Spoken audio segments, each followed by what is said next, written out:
pharyngitis is what's going around at Centricare right now. And what that means is we're seeing a lot of people coming in with sore throats. And there are many different organisms that can cause throat infections and many different parts of the throat that can become infected. So looking at the cutaway of the head here, pointing to first the base of the tongue here to get you oriented, opening of the mouth, hard palate, soft palate, going back to the uvula, you know, a thing that dangles down in the back of your throat, that's called a uvula.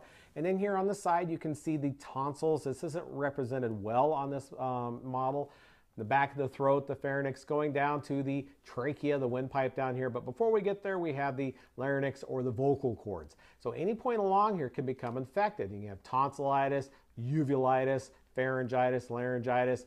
And the areas that are infected don't really tell you specifically what the organism is. So the upper respiratory viruses that we see this time of year, the common cold that causes a burning, painful sore throat that lasts for 4 or 5, 6 days can cause actually infection of the tonsils and the throat itself, or even the uvula, and still be a virus. Now, people come in and they see white stuff on their tonsils, and they think that because there's white stuff on their tonsils, there's a bacterial infection like strep.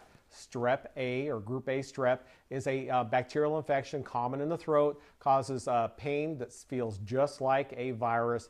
But the way to differentiate it is if you have a high fever, body aches, more misery, but oftentimes you really can't tell, and it only takes a quick test. We swab the back of the throat, and within 5 minutes can determine whether you have strep throat or not, and whether an antibiotic would be helpful to limit your symptoms.